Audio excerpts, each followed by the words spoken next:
little bit of quiet and respect, please. We only have 2 or 3 to go, and this is very special for every inductee. It might be difficult for some of you to believe, but at one point in 1976, there were about 26 world champions in boxing. Only one of them was an American out of 26 champions. His name was Muhammad Ali. And that masked a pretty serious problem. Boxing seemed to have passed America by. Then came 2 events that drastically changed everything. One, the release of the movie Rocky, which the significance of that film cannot be overstated. And the other was the Summer Olympics in Montreal. 5 young Americans, Leo Randolph, Leon Spinks, Michael Spinks, Sugar Ray Leonard, and Howard Davis Jr. trumped the powerful Cuban team and shocked the world by winning 5 gold medals. And it was Glen Cove, Long Island's Howard Davis Jr., and not Sugar Ray or one of the Spinks brothers, who won the Val Barker Award as the outstanding fighter of that memorable Olympics. And he did it all 1 week after the death of his mother. After those Olympic Games, American TV couldn't get enough of boxing, and almost instantly, the roster of U.S.-born world champions grew dramatically.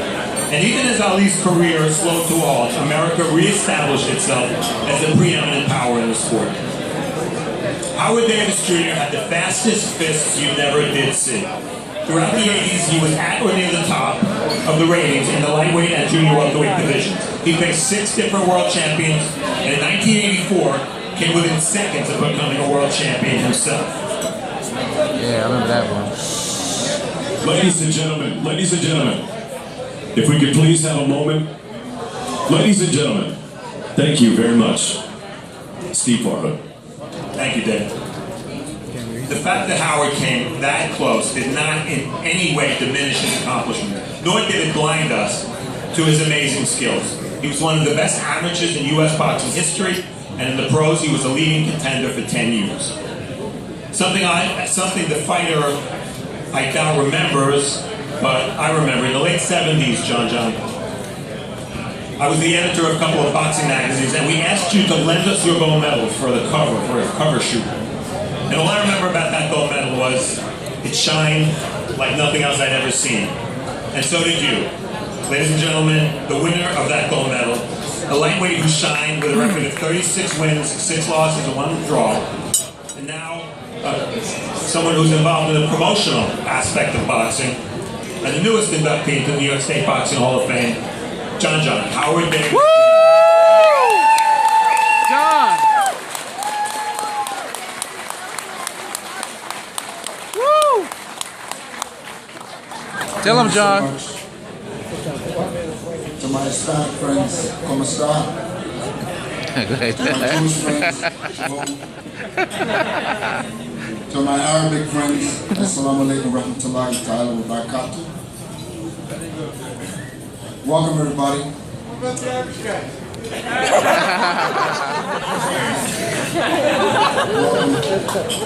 Jerry's something else. Jerry and I go way, way back. But I didn't know he was this gregarious. Jerry's something else. I want to thank Henry Ascott, Bob Duffy, for putting on such a great ceremony. Please give them a hand.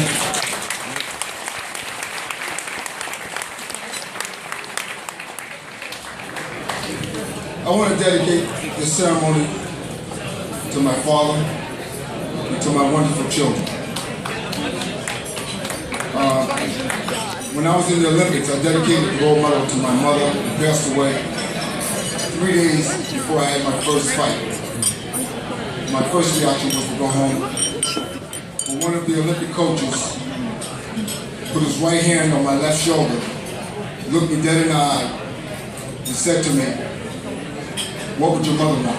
And then he walked away real quick. And I remember my mother's last words were, with a great big smile on her face, pointed at me like this, and said, "You better bring home that gold." I said, "Mom, I promise."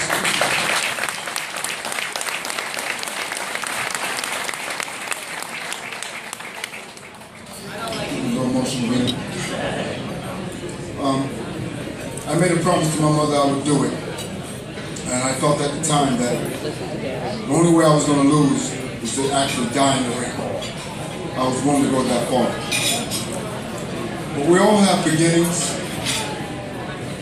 And my beginning was in music, believe it or not. I played drums in a band called the Dynamics. And wasn't thinking about boxing at all. The band broke up, and my father came to me and said, "Hey, you want to go to the movies?" I said, "Sure." Happy to be with my father. I didn't ask him what movie we were going to see. For some strange reason, he didn't tell me. But after viewing this movie, I had made a decision that I would box. And the name of this movie was, at the time, in 1971, AKA Cassius Clay. That movie moved me to tears and also moved me to get up 4:30 in the morning to run the next day, which I had never ran before prior to that. So I want to dedicate this to my father for just bringing up the question, do you want to go to the movies? My father was my trainer throughout my whole amateur career and some parts of my pro career. And I do have some regrets with my father. I had fired him later on in my career, and to this day I regret it because I could have talked it over with him and we could have, further up my career. But my father was an unbelievable trainer, really never got the credit. My father had a 16 Gold Glove champion, and I have to be his best champion, but my father was unbelievable. The reason why I'm saying was because my father passed away 3 years ago of complications due from diabetes. But I want to dedicate to my father, and I also want to dedicate it to my children for making the sacrifices when I was in training. I couldn't get to see them as I wanted to, and couldn't be the father that I wanted to be. So I want to dedicate to my children, and I want each one of them to stand up. John, Howard Davis III, my son John, Anita, Kamali, Tamika, Yasmin, and my little daughter, she's 4 years old, Serena. And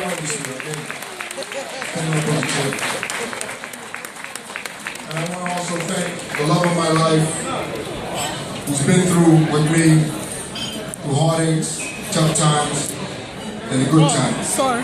My wife, Carla Davis.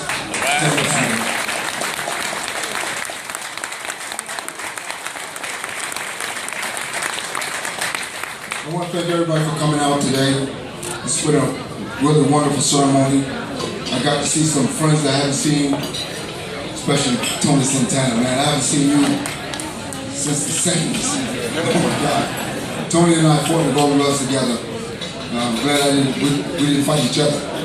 But Tony is a great person. Tracy Patterson, Justin Kelly, unbelievable fighters. I never met Hemshow, Mustafa Hemshow. It was the first time I met him today. And of course, Jerry Cooney, his crazy self. Him and I go way back. Randy Gordon is a dear friend of mine. Go back from the early 70s. Believe it or not, him and I almost fought each other. Thank God. I would destroy you.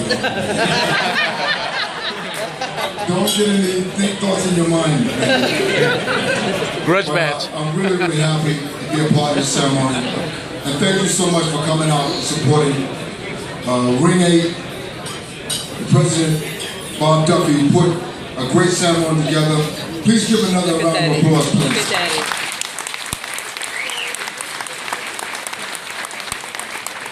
I want to bring up from the city of Glen Cove, Frank Pena, a board director of Ring 8, one of the committee men, and he's got something that he likes to read. John, that's what we used to call you, John. Still calling that. I have something here from the city of Glen Cove. It goes like this. The city of Glen Cove is proud to call you Howard Davis Jr., our own. Born and raised in Glen Cove on the North Shore of Long Island, Howard is the oldest of 10 children.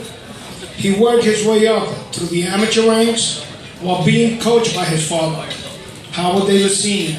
Amazing, an amateur record of 125-5. Howard qualified for the 1976 Olympic team and competed in Montreal on a team that included Michael Spinks, Leon Spinks, and Sugar Ray Leonard.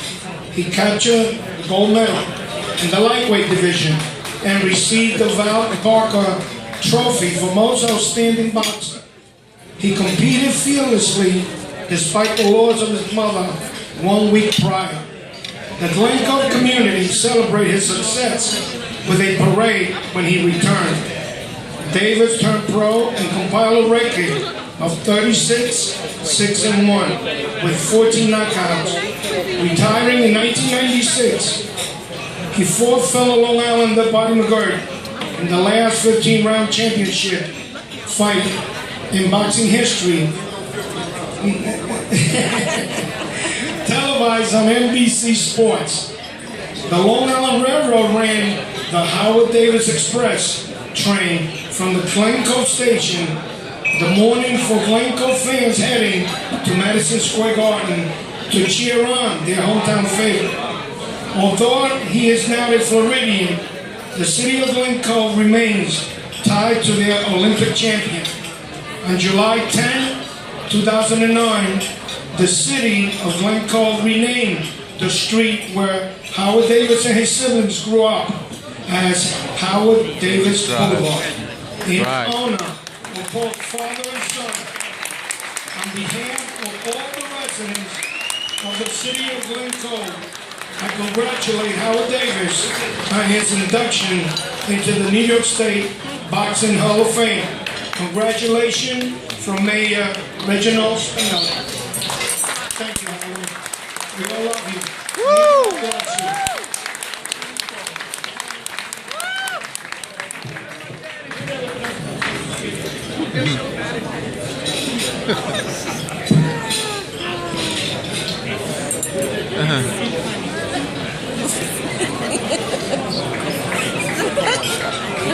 ¿Cómo está? Sure did.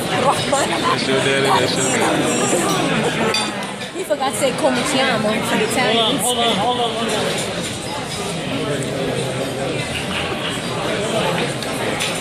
Now you see why they held it so long. Now you see why they held it so long. They want to make that big announcement at the end too.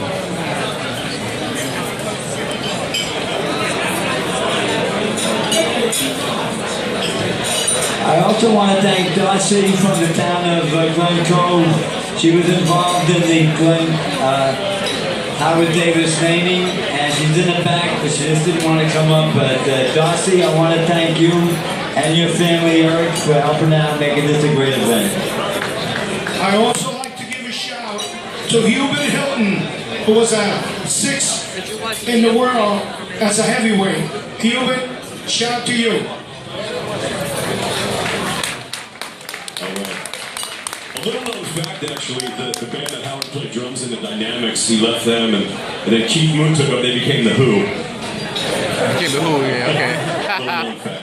Anyway, a little fun fact. To induct our next inductee, Angelo Prospero, it's very fitting because he was an incredible historian, but that we bring up now the president of the Boxing Writers Association of America, once again, Jack Hirsch.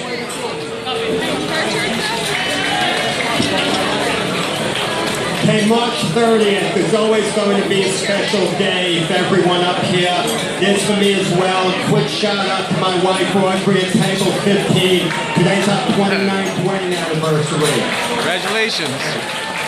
Now, when I broke the news to Angelo Prospero that he was going to be inducted into the New York State Hall of Fame, Angelo, who now lives in South Carolina and who's in his mid-80s, was absolutely ecstatic. He said that this is the biggest honor of his life. And he said he's absolutely going to be here, what's the date, and so on. And I told him the date, And Angelo said he has something else doing that day he can't put his finger on. And then he realized it.